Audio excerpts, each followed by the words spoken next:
Valérie Roard, je suis journaliste indépendante et j'ai travaillé très longtemps pour RFI, qui est Radio France Internationale, une radio merveilleuse internationale qui parle aujourd'hui une dizaine de langues.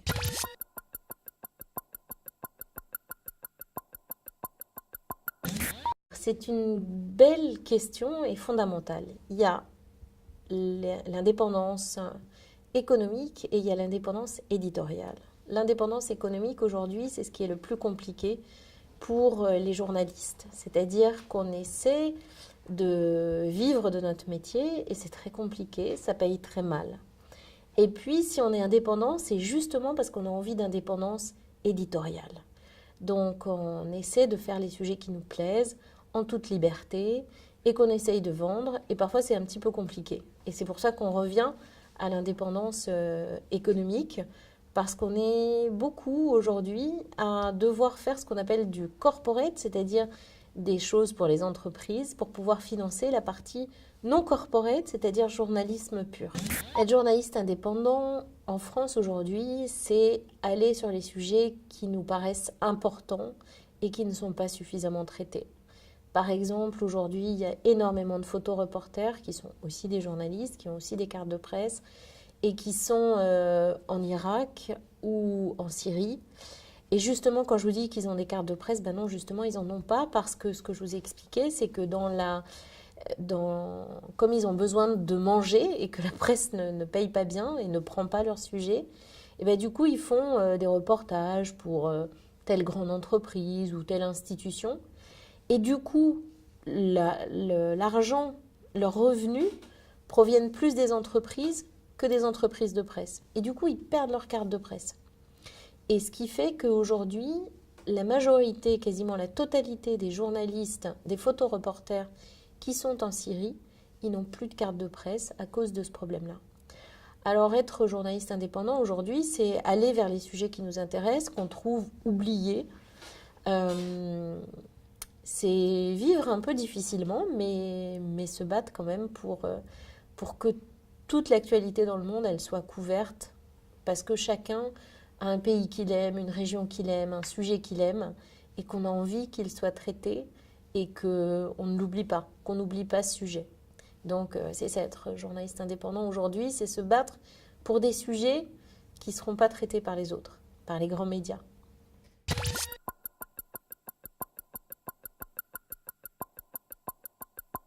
Je pense que c'est la plus grosse difficulté aujourd'hui en France. Les médias je crois qu'on est le seul pays où à peu près 95 à 96% des médias sont détenus par 6 grands millionnaires, par 6 groupes très riches. Et oui, ça pose un vrai problème pour l'indépendance de la presse française. Vous savez que Reporters sans frontières fait chaque année un palmarès des pays où la liberté de la presse est respectée ou non respectée. Dans les derniers pays, il y a évidemment la Corée du Nord, des pays comme l'Érythrée, qui sont évidemment les très très très mauvais élèves. Et la France, elle n'est pas dans les premiers. Et elle a tendance à perdre du terrain justement en raison de la concentration de ces groupes industriels qui ont la main mise sur des journaux. Et ça, c'est un vrai problème. Je me souviens par exemple que des journalistes d'investigation pour la chaîne Canal+, expliquaient qu'à une époque, ils avaient essayé de faire un sujet sur une des filiales du groupe Canal+. Bon, ils ont eu une interdiction absolue, ils pouvaient à peu près comprendre, ça faisait partie du même groupe. Et puis ils se sont dit, on va faire un sujet sur Nutella. Et là, il n'y avait aucun rapport avec Canal+, avec Bolloré. Et là, à leur grande surprise, ils ont été aussi interdits de faire un sujet sur Nutella parce que ils ne savaient pas pourquoi. Et ça, c'était très inquiétant. Est-ce que ça voulait dire que la maison Ferrero avait un lien avec la maison Bolloré, Vivendi? On ne pouvait pas savoir. Mais voilà, le pouvoir économique est bien, bien plus efficace et pernicieux que le pouvoir politique.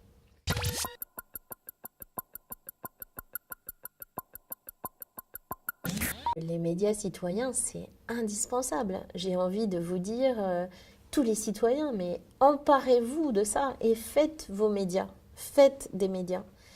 C'est quand il y aura plein de médias citoyens qui feront des sujets, des vrais sujets, qu'on arrêtera de faire la neige quand il neige et il fait chaud quand il fait chaud, en été par exemple, eh bien les gens reprendront confiance dans les journaux. On a aujourd'hui un vrai problème de crédibilité des journalistes, justement à cause de ça. Donc il y a aussi une chose qui est très importante, c'est qu'il faut savoir qu'aujourd'hui, les chaînes de télévision, elles estiment l'auditoire, le nombre de téléspectateurs qui regardent. Elles ne le calculent pas tous les jours, elles ne le calculent pas à chaque journal, elles ne le calculent pas toutes les 5 minutes, elles le calculent toutes les 5 secondes. Ça veut dire qu'on sait très bien ce que les gens regardent. Et quand un journal diffuse une information sur la neige, sur il fait beau à la plage en été, beaucoup de gens regardent. Mais quand on leur parle de la Syrie, de la guerre en Syrie, ou de la guerre au Yémen, ou des difficultés qui pèsent sur l'environnement, eh bien, on voit bien que les gens s'en vont. Donc après, les téléspectateurs doivent être responsables.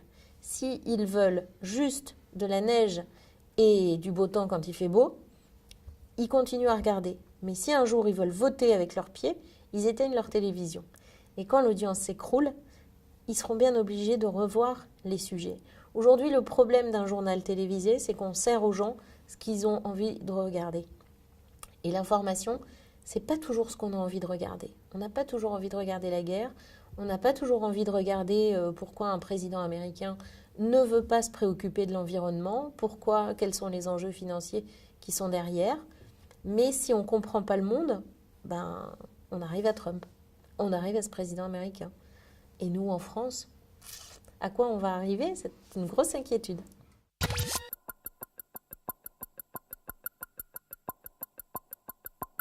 Est-ce que je peux vous poser une question?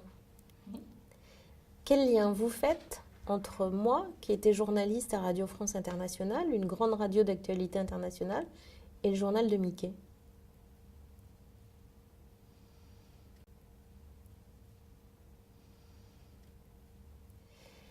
On n'a pas le même but. Juste, on n'a pas le même but. Il y a entre le journal de Mickey et moi, il y a juste un gouffre. Alors, ce que fait le journal de Mickey est très bien, hein, je ne critique pas, mais on ne fait pas le même métier. De la même façon que je ne fais pas le même métier que Paris Match, ou que je ne fais pas le même métier que Closer. Voilà, on ne fait pas la même chose. Donc, attention, les médias, c'est pas une... Peut-être que vous avez un boucher en ville qui fait de la très bonne viande et qu'un autre va en faire une très mauvaise.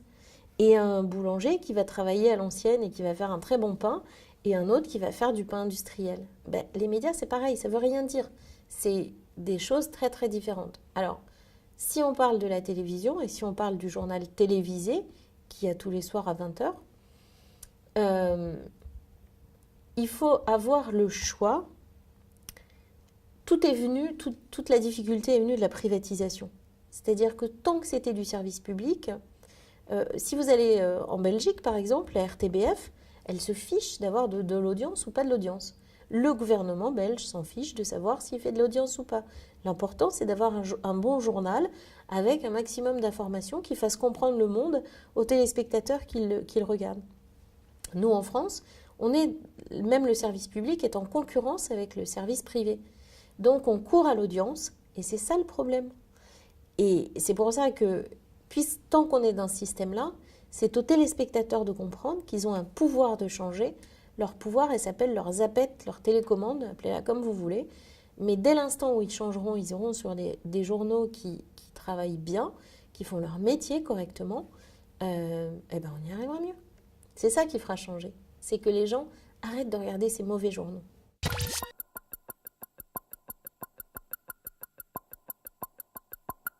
Pour être journaliste, il faut 2 qualités, dont une essentielle qui est la curiosité.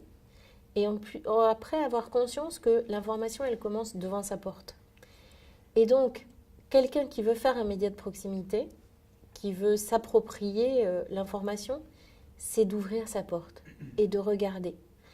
Peut-être que cet endroit où nous sommes, il a une forme particulière parce que peut-être qu'avant, il y avait un château fort sous cet immeuble. Peut-être que le SDF, qui est le sans domicile fixe, qui est en face quand on traverse la route, peut-être que ce monsieur-là, il a eu un passé extraordinaire. Peut-être qu'il est allé dans 25 000 pays du monde et peut-être qu'il a dirigé une ONG qui a donné beaucoup de choses aux gens. Chaque personne est une histoire, chaque personne a quelque chose d'intéressant à dire. C'est à nous de savoir aller le chercher, cette chose intéressante. Ça suppose beaucoup de bienveillance envers les autres et beaucoup d'ouverture d'esprit à l'autre. Je vais vous donner une petite anecdote que je raconte beaucoup parce que pour moi, elle est vraiment, vraiment très, très significative de ce que c'est que s'adapter au regard des autres et de se mettre à l'écoute des autres. J'étais allée au Pakistan couvrir une élection législative. Et je suis allée interviewer le président d'une association, d'un parti politique islamiste. Alors, pas des fous furieux de Dieu, mais quand même un parti islamiste. Il était autorisé, il n'était pas interdit. Voilà, c'est pour ça que c'était pas un fou furieux, mais quand même. Et donc, quand je suis arrivée, il a refusé de me serrer la main, il m'a pas regardé dans les yeux, et j'ai essayé de parler en anglais avec lui, il m'a pas répondu, il a dit qu'il parlait pas anglais, et donc toute l'interview s'est passée à travers le traducteur. Je posais des questions, il voyait très bien que c'est moi qui posais les questions, que le traducteur ne faisait que les traduire, il ne regardait que le traducteur. Ça m'a un peu énervée, on a un peu abrégé l'interview. Et à la fin, j'ai pris mes affaires et j'allais partir et tout d'un coup, il se met à me parler en anglais. Et je comprends qu'il parle très bien anglais. Et je ne sais pas pourquoi, tout d'un coup, il acceptait qu'on discute directement. Et moi, j'ai voulu un peu, forte de mon... fait un peu féministe, journaliste, grand reporter... J'ai voulu lui dire, attends mon coco, tu vas voir, moi je suis une femme, je suis une journaliste, je voyage à travers le monde, et toi, qui t'es, qui juge les femmes? Et je lui ai posé cette question simple en lui disant, et vous, quand vous voyez une femme journaliste qui vient de l'autre bout du monde pour vous interviewer, qu'est-ce que vous pensez? Et sa réponse a été, ben franchement, je vous plains, parce que vous êtes obligé de quitter votre maison, vous êtes obligé de travailler, vous êtes obligé de voyager loin. Regardez, vous êtes mal habillé, vous n'avez pas de bijoux, puis en plus vous êtes obligé de porter des sacs lourds. Non, vraiment, je vous plains. Et là, j'ai pris une douche froide. Et c'était sincèrement son regard sur moi. Et ça, en journalisme, il faut toujours aller se projeter de l'autre côté pour regarder comment les autres nous regardent. Et je pense que c'est valable dans beaucoup, beaucoup de métiers, mais pour nous, si on ne fait pas ça, c'est une faute professionnelle. Si vous ne comprenez pas d'où les autres vous parlent, vous vous trompez de chemin. S'informer, ça sert à décider. S'informer, ça sert à prendre des décisions tout le temps, au quotidien. Donc, être citoyen, c'est d'abord commencer par s'informer, oui, et de garder les yeux ouverts sur tout ce qui nous entoure, sur la société telle qu'elle se structure, sur comment nous, on y participe, qu'est-ce qu'on y apporte.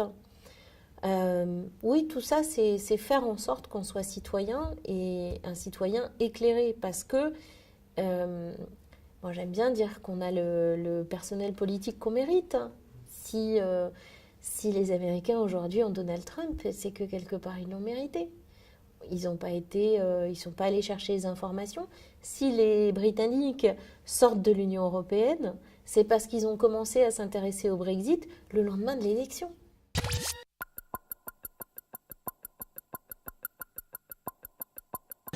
Qu'est-ce qui est à l'origine du divorce entre les médias et la population? Je dirais que c'est la communication. Nos hommes politiques, par exemple, quand ils parlent, moi, je peux vous décrypter le discours. Je peux vous décrypter, je peux vous dire ce que lui a dit de dire le communicant. Dans l'affaire Fillon, qui nous occupe aujourd'hui, je ne sais pas si vous avez vu ce petit extrait avec Christine Angot, par exemple, où elle s'énerve et où il lui dit, mais parce qu'un journal vous dit que je suis malhonnête, vous me pensez malhonnête. Mais ça, c'est une technique de communication. C'est une magnifique technique de communication. Parce que dans cette phrase-là, et c'est là qu'elle a raté le coche, c'est qu'elle aurait pu lui répondre, ben, pas que la presse, la justice aussi. Vous êtes quand même mis en examen pour 5 chefs d'inculpation différents. Donc, ça peut être un complot de la presse, ça peut être un complot de la justice, mais quand c'est un complot de la presse, de la justice, ça commence à faire beaucoup. Quand un homme politique aujourd'hui ne veut pas répondre à une question, il inverse la chose en disant « Que ne dirait-on si je disais pas ça ?» qui est un fonctionnement complètement pervers. Et oui, je pense que c'est ça la question du divorce entre les citoyens et les médias. C'est que c'est pas nous qui leur mentons, c'est les politiques. Et nous, notre responsabilité, c'est qu'on n'est pas capable bien de démonter ce discours-là. On n'est pas capable de bien leur dire attention, communication. Et on en est victime souvent. Dans le journal ce matin, j'ai vu un article sur un sujet dont j'ai reçu un communiqué de presse il y a une semaine. C'est-à-dire qu'il y a une entreprise qui veut communiquer sur ce qu'elle fait, et il y a un journal qui a repris le communiqué de presse et qui a fait un article sur ce sujet. Il a enquêté, hein, il est allé, il est d'ailleurs un peu critique sur le sujet, mais cette communication de presse, cette communication qui a tout envahi, fait que on suit beaucoup les communiqués de presse, les conférences de presse, voilà, tous les choses qui viennent par Facebook, mais où nous, on va moins chercher de quoi on pourrait parler, des sujets originaux, des angles originaux, des personnages originaux, des thématiques originales. On a quand même beaucoup tendance à suivre ce qui nous est servi sur un plateau. Par exemple, il y a une chose, là je parle aux journalistes en herbe, une chose moi qui me choque énormément, c'est quand quelqu'un met sur Facebook, tiens, je cherche tel profil de telle personne, qui a des idées. Ben non, c'est à vous d'aller le chercher. C'est à vous de savoir où vous pouvez aller le chercher. Parce qu'en faisant ça, en me disant, ah, Facebook, vous risquez de tomber dans le piège de quelqu'un qui va vous appeler en disant, moi, je suis spécialiste de la spécialité, je vais tout bien vous expliquer. Et puis en fait, il va vous vendre sa soupe. Ce sera peut-être le porte-parole d'un politique, ou le porte-parole d'un gros groupe économique, ou d'un gros groupe pharmaceutique, qui est aujourd'hui un des gros problèmes mondiaux, c'est le lobbying des laboratoires pharmaceutiques. Et les gars, les lobbyistes, vous ne les connaissez pas, vous ne les voyez pas. Donc, faire un appel comme ça général sur Facebook et ne pas vous aller chercher le meilleur endroit pour trouver le meilleur spécialiste, c'est prendre le risque de se retrouver confronté à des arnaqueurs.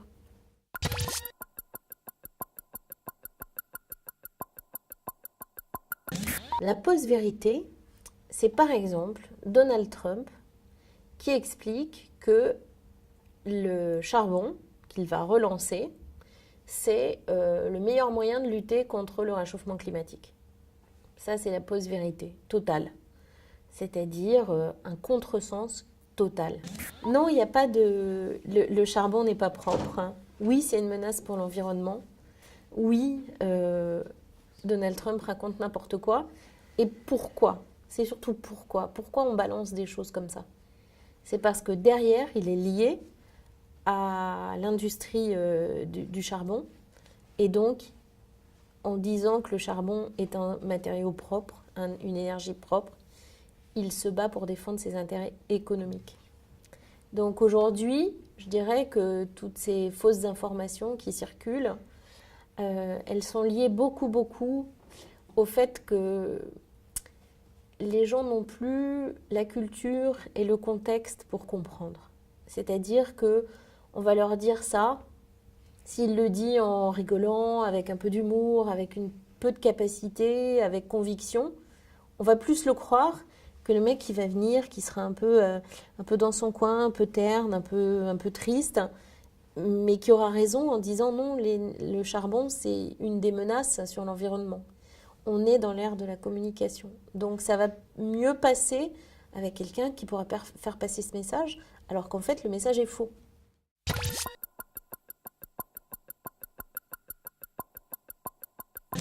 Il faut s'informer tout le temps, tout le temps, tout le temps, tout le temps. Il y a une comparaison qui est assez parlante. Par exemple, on est aujourd'hui face à Internet comme le GPS. C'est-à-dire que vous devez aller à un endroit, vous allez mettre votre GPS et il va vous emmener à l'endroit où vous voulez aller. Mais quand vous serez à cet endroit-là, vous saurez ni où est le nord, ni où est le sud, ni s'il y a une autoroute, ni s'il y a une fontaine, ni s'il y a des montagnes, ni s'il y a une ville à côté, ni s'il y a des jolies choses à voir, des grottes, des machins. Si vous prenez une carte routière, vous saurez où vous allez, vous saurez où est le nord, où est le sud, si vous pouvez prendre une autre route, si vous pouvez prendre une route qui n'est pas payante, parce que ça aussi, le GPS, il va principalement vous emmener vers les routes payantes. C'est exactement la même chose. Pour comprendre le monde dans lequel on vit, on a besoin de comprendre ce qui se passe autour. On a besoin d'avoir la carte, on a besoin d'avoir la cartographie. Et le GPS, c'est très bien pour aller quelque part, c'est très pratique, surtout quand les noms de rues ne sont pas très bien indiqués, mais il faut avoir la carte à côté et regarder autour ce qu'il y a. Et ça, c'est fondamental. Aujourd'hui, par exemple, les jeunes qui parlent de Charlie Hebdo, qui sont indignés par Charlie Hebdo, c'est parce qu'ils ne savent pas, ils ne connaissent pas l'histoire du dessin et de la caricature de presse en France. Qu'est-ce qui a fait qu'aujourd'hui, en France, on a un dessin, une presse satirique qui est très irrévérencieuse et qui est très anticléricale. Et si on suit, mais je ne vous dis pas de remonter seulement Charlie Hebdo, je vous dis d'aller jusqu'à l'apparition du dessin et de la caricature en France, c'est-à-dire à l'époque de la Réforme protestante. Et puis, en remontant les siècles, en comprenant qu'est-ce qui a fait le dessin de presse et la caricature au cours des siècles, vous allez comprendre pourquoi Charlie Hebdo est un journal irrévérencieux et pourquoi il se permet de faire des dessins qui moi aussi, parfois, peuvent me choquer. Mais pourquoi c'est important qu'il puisse continuer à faire des dessins qui choquent? Parce que c'est l'héritage de siècles et de siècles de liberté d'expression qui a été durement conquise. La liberté d'expression, c'est un principe et c'est une loi. Le principe, c'est chacun a le droit d'exprimer librement ses opinions dans le respect des autres. Et la loi, c'est chacun est libre d'exprimer ses opinions, a le droit d'imprimer, a le droit de publier dans, grosso modo, trois grandes interdictions qui sont les insultes et l'injure, les discriminations et la diffamation. Dans ce cadre-là, tout journal a le droit de publier. Moi, je ne suis pas pour des idées racistes, par exemple. Oui, d'ailleurs, ça sort du cadre. Disons que je ne suis pas forcément pour des journaux qui n'ont pas mes idées, mais je me battrai toujours pour qu'ils puissent le dire. Ben Charlie Hebdo, c'est pareil. C'est pas parce que leurs dessins me font pas rire que je me battrai pas pour leur liberté d'expression tant qu'ils insultent pas, ils discriminent pas et ils sont pas dans la diffamation. Après, on a le droit de l'acheter ou de pas l'acheter.